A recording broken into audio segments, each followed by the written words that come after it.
බහුමාධ්‍ය multimedia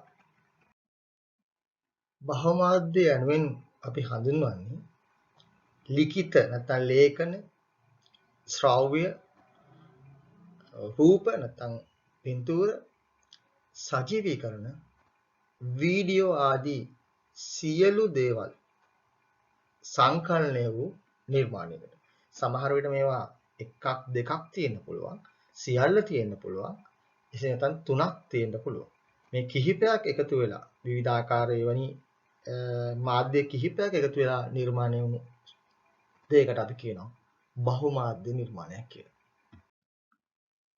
බහුමාධ්‍ය වැදගත් වෙන්නේ ඇයි? බහුමාධ්‍ය නිර්මාණ වෙබ් අඩවි නිර්මාණය කිරීමේදී මුද්‍රණ කර්මාන්තයේදී විශේෂයෙන්ම සිනමාකරණයේදී වගේ අවස්ථාවල යොදා ගන්නවා. බහුමාධ්‍ය නිර්මාණයකින් හැකියාව තිබෙනවා අපි සිදු කරන නිර්මාණය වඩාත් සිත් ඇද ගන්න ආකාරයකට ඉදිරිපත් කරන්න.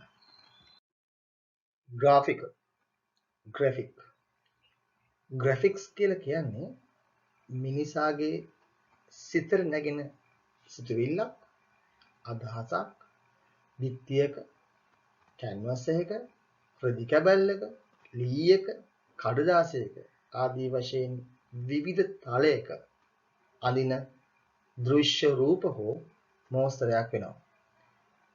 පැරණි කාලයේ ගල් ගුහා බිත්තිවලත් මෙවැනි ග්‍රැෆික්ස් ගොඩක් නිර්මාණය කරලා තියෙනවා. මෙසේ නිර්මාණය කරන ග්‍රාෆික නැවත සංස්කරණය කිරීම පිටපත් කිරීම ඉතාම අපහසු කාරණාවක්. ලෝකයේ දියුණු වෙනකොට මුද්‍රණ කර්මාන්තය, දැන්වීම් වෙළඳ දැන්වීම් කලාව ගොඩක් දියුණු වෙන්න පටන් ගන්නවා. මේකෙදී විවිධ නිර්මාණකරණයන් විවිධාකාරයට වෙනස් කරමින් නැත්නම් සංස්කරණය කරමින් ගෙනීමට සිදු වෙනවා. මේ නිසා මිනිසාට ග්‍රැෆික් එකක් විදිහට නිර්මාණය කරනවට වඩා එය පරිගණක මෘදුකාංග ආශ්‍රිතව අංකිත ග්‍රාෆිකයක් විදිහට නිර්මාණය කිරීම වඩාත් පහසු වෙනවා.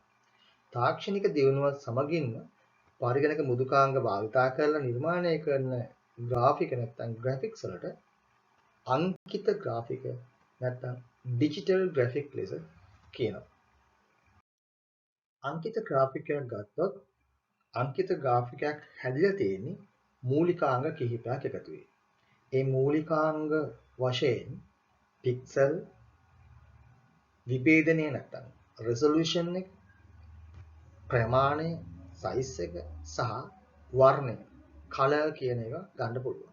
එහෙනම් පික්සල් විභේදනය ප්‍රමාණය සහ වර්ණය කියලා කියන්නේ අංකිත ග්‍රාෆිකයක මූලිකාංග. පික්සල් එකක් වශයෙන් හඳුන්වන්නේ පුංචි තිතක්. අපි පරිගණක තිරයකින් හරි ජංගම දුරකථනයක් භාවිතා කරලා හරි දකින්න සෑම ඩිජිටල් ඉමේජ් එකක් සංඛ්‍යාංක පින්තූරයක් හැදිලා තියෙන්නේ මේ වගේ පුංචි තිත් බිලියන ගාණක් එකතු වෙලා. උදාහරණයක් වශයෙන් කිව්වොත් එහෙම අපි භාවිතා කරන ඩිජිටල් කැමරාව මෙගාපික්සල් 8ක කැමරාවක් නම් ඒකෙන් ගන්න ඡායාරූපය හැදෙන්නේ අර වගේ තිත් මිලියන 8කට ආසන්න ගාණක් එකතු වෙලා. මේ විදිහට තිරයක දකින ස්ක්‍රීන් එකක දකින පින්තූරය බොහෝ දුරට හැදිලා තියෙන්නේ පික්සල් භාවිතා කරලා. පික්සල් එකක් කියලා හඳුන්වන්නේ අංකික ග්‍රාෆිකයක මූලික තැනුම් ඒකකයක්.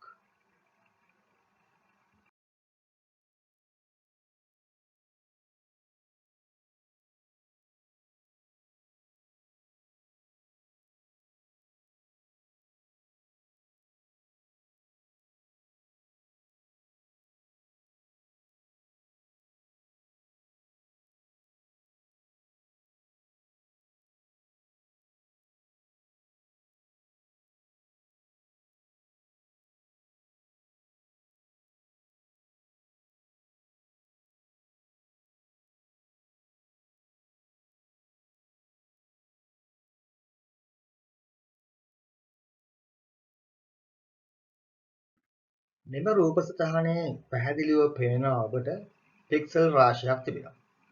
මේක අපි එකක් විදියට ගත්තොත් ඒ ඔක්කොම එකට එකතු වෙලා තියෙන්නේ. නමුත් මේ එක කොටුවකට අපි කියනවා පික්සල් එකක් කියලා.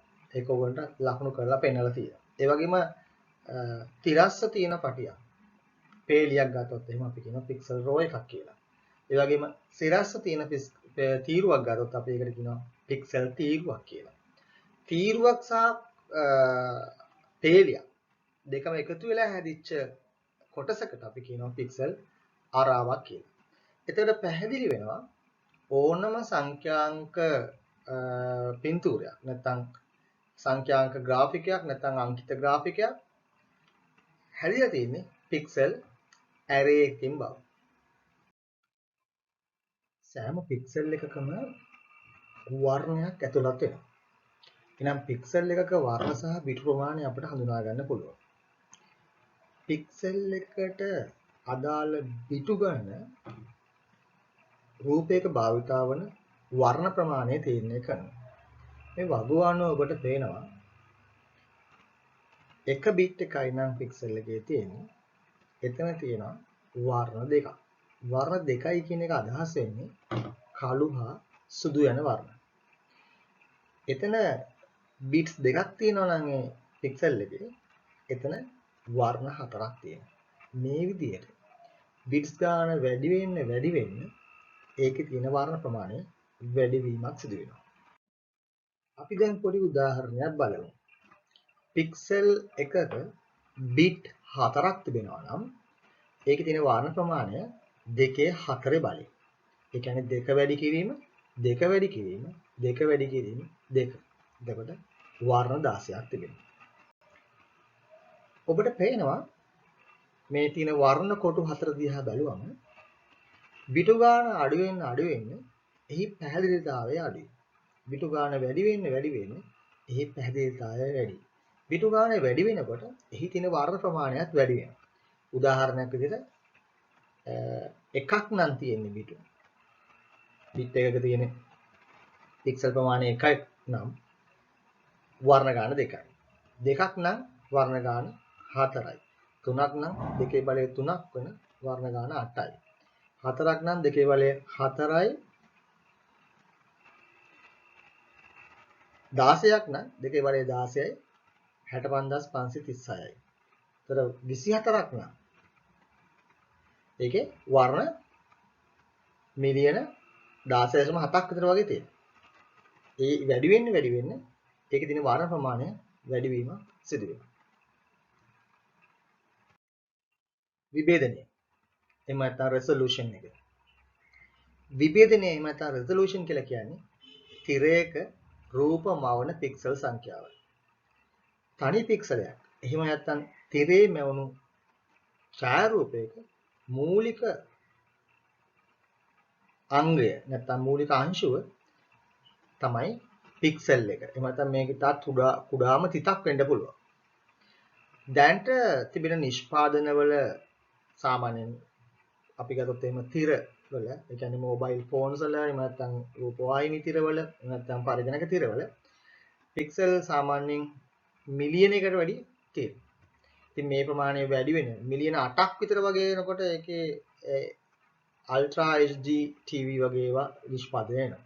ඒතකොට ඒකෙදි ගොඩක් ඉතාම පැහැදිලි පින්තූර නිර්මාණය වෙනවා. එහෙනම් මේ විභේදනය වැඩි වෙන්න මේක ඉතාම පැහැදිලි තත්ත්වයකට පත් වෙනවා.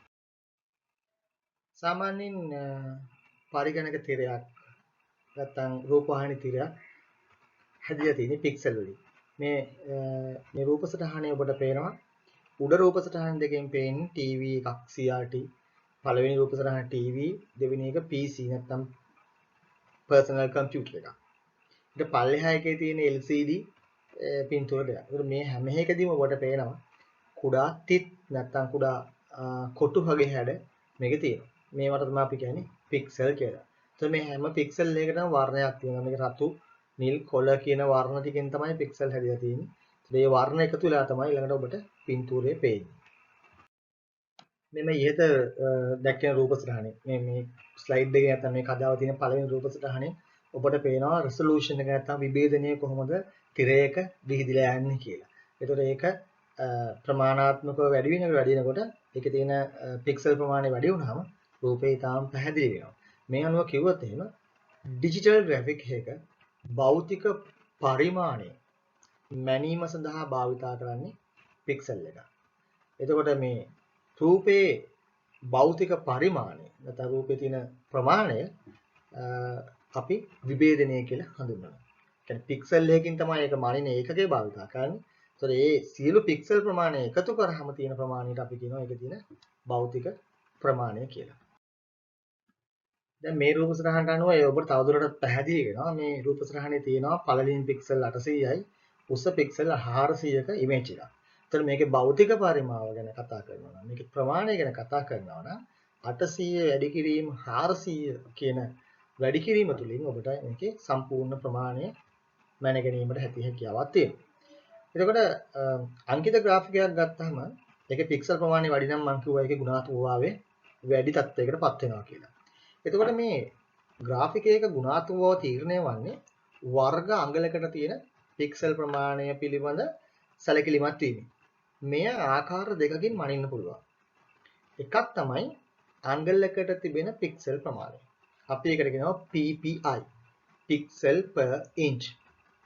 මේ වගේ ඒවා නම් බොහෝ දුරට තිරවල පරිගණක තිර ඊළඟට රූපවාහිනී තිර ආදී තමයි මේ මිනුම් ක්‍රමය ගොඩක් දුරට පාවිච්චි කරන්නේ PPI ක්‍රමය.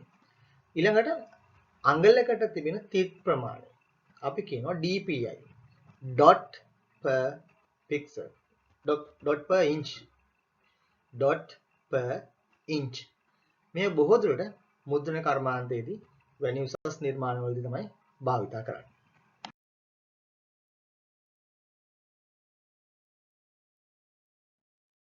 වර්ණ සාමාන්‍යයෙන් අංකිත ග්‍රාෆිකයක් පික්සල් දසදහස් ගානකින් තමයි හැදලා තියෙන්නේ. ඒකෙන් සමහරවිට මිලියන ගාණක් තියෙන්න පුළුවන්.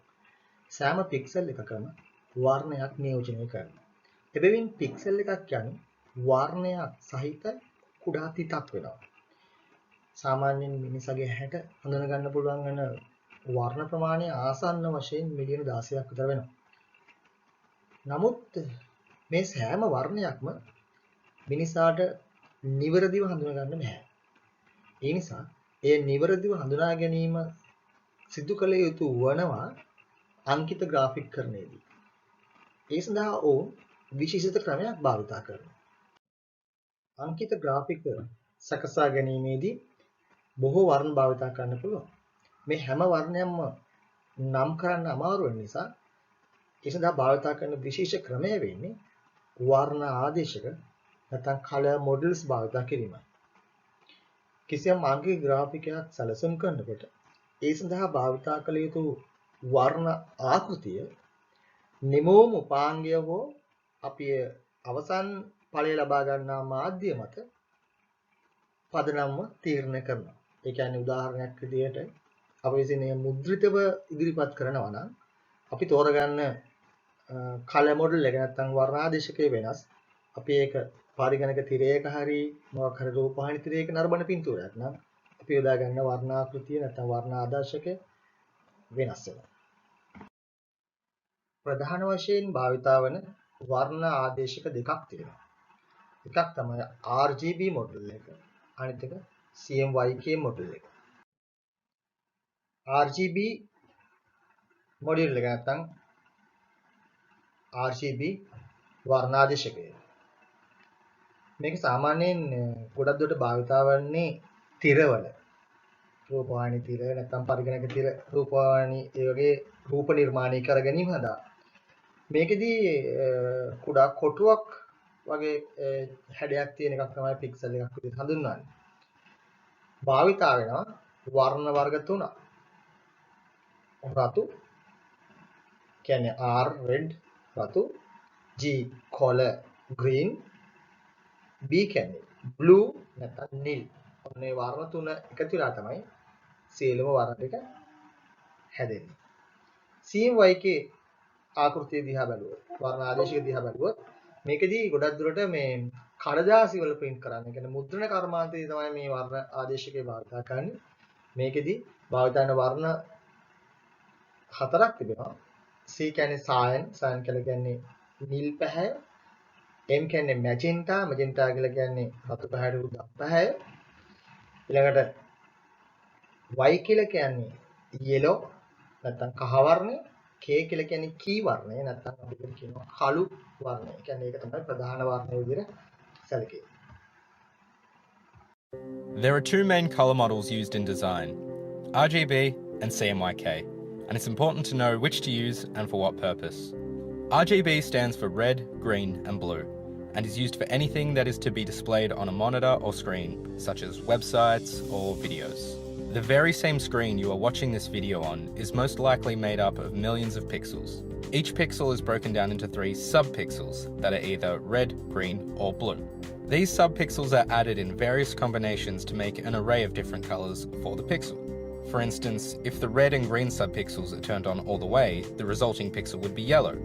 Or if the red pixel was dim and the blue pixel was on all the way, the resulting colour would be purple. All 3 subpixels added together create white, which is why RGB is known as the additive colour model. CMYK, on the other hand, is a subtractive colour model and creates white by subtracting colours. CMYK stands for cyan, magenta, yellow and key, which is black, and should be used for anything that is printed with ink. CMYK works by starting with a lighter page, usually white, and then layering each colour together until the final image is produced. This image is made up of tiny dots of either cyan, magenta, yellow or black. The bigger the dot, the more that colour is represented, and the more colours that overlap, the darker the section of image will be. In addition to CMYK printing, you can also print with Pantone colours. These are specifically coloured inks and are a more accurate way of achieving a desired colour that CMYK cannot perfectly represent. Pantone colours can also include metallic inks that CMYK cannot produce. When designing for print, make sure you set up the artwork in CMYK and don't simply convert it later on. And also keep in mind that you are viewing the CMYK file on an RGB screen, and the final product might vary from what your screen shows. For more information, visit us at expresscards.com.au. We also have a range of videos to help you understand the various aspects of print and design.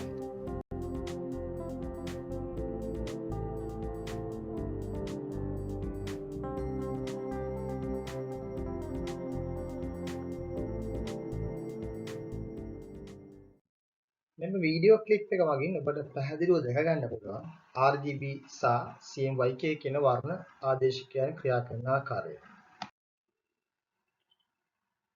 ග්‍රාෆික සංකෝචනය. Compressions.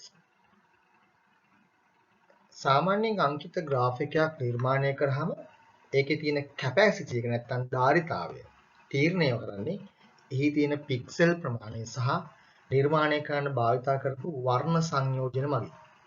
Pixel සහ වර්ණ ප්‍රමාණයන් ඉතා ඉහළ අගයක් ගන්නවා නම් ඒ ඉහළ විභේදනයක් සහිත graphic එකක් ලෙස හඳුන්වනවා. ඒකේතර ගොනු ප්‍රමාණය ඉතාම වැඩි. එවැනි ග්‍රැෆික් එකක් ගබඩා කරගන්න, සම්ප්‍රේෂණය කරගන්න ටිකක් ගැටලු සහගත තත්ත්වයක් ඇති වෙන්න පුළුවන්. ගොනු ප්‍රමාණය සම්පීඩනය කරන්න මෙන්න මේ වගේ ග්‍රාෆික සම්පීඩන ක්‍රම භාවිතා කරනවා. ඒ කියන්නේ මුල් ගොනුවේ ප්‍රමාණය විශාල නම් එය සම්ප්‍රේෂණය කරගන්න නැත්නම් ගබඩා කරන්න ඒ තරමකට අඩු ප්‍රමාණයකට හදාගන්න. මෙන්න මේකට අපි තමයි කියන්නේ සංකෝචනය කරනවා කියලා. ග්‍රැෆික් එකක් ගබඩා කරගන්න වෙලාවෙදී මෙන්න මේ සම්පීඩනය අපට සිදු කරන්න පුළුවන්. ග්‍රාෆික් එකක් සංකෝචනය කිරීමේදී භාවිත වන ප්‍රධාන ක්‍රම දෙකක් තිබෙනවා. එකක් තමයි හානි වන සංකෝචනය. අපි කියනවා lossy compression කියලා. අනිත් එක තමයි හානි නොවන සංකෝචනය. lossless compression එක. ඒ වගේ ආකාර දෙකක් භාවිත කරනවා compression නැත්නම් සංකෝචනය කිරීමේදී. මෙහිදී භාවිත වන හානි වන ගුණ ආකෘතිය ගත්තා. නැත්නම් හානි වන සංකෝචනය දිහා බැලුවොත් අදාළ ග්‍රාෆිකය අවම බිට් ප්‍රමාණයකට නැත්නම් අවම ධාරිතාවයකට සම්පීඩනය කරගන්න පුළුවන්. නමුත් මෙහිදී සිදුවන එකම ගැටලුව තමයි එහෙම සම්පීඩනය කරයින් පස්සේ මුලින් තිබුණු ග්‍රාෆිකයේ ගුණාත්මක භාවය සම්පීඩනය කරපු ග්‍රාෆිකය තුළ අපිට දකින්න නොලැබෙන එක. මුල් කෘතියේ ගුණාත්මක භාවය අඩු වීමෙන් තමයි දෙවෙනි කෘතිය හැදෙන්නේ. එතකොට මේක නැවත විවෘත කරාම ඒ සම්පීඩනය කරපු නැත්නම් කම්ප්‍රෙසින් කරපු ග්‍රාෆිකයේ ක්වොලිටි එක නැත්නම් ගුණාත්මක භාවය අර මුලින් හදපු එකට වඩා අඩු බවක් පෙන්වනවා. නමුත් මේ අන්තර්ජාලය තුල ගබඩා කරගන්නකොට ඒක භාගත කරගන්නකොට මේ වගේ තැන්වලදී හානි වන සංකෝචනය ඉතාම පහසුතාවයක් ගෙන දෙනවා. මේකට උදාහරණ වශයෙන් JPG, TIFF, BMP වැනි ගොනු දිහා බැලුවොත් මෙන්න මේ ගොනු ආකෘති හානි වන ගොනු ආකෘතීන් ලෙස හඳුන්වන්න පුළුවන්.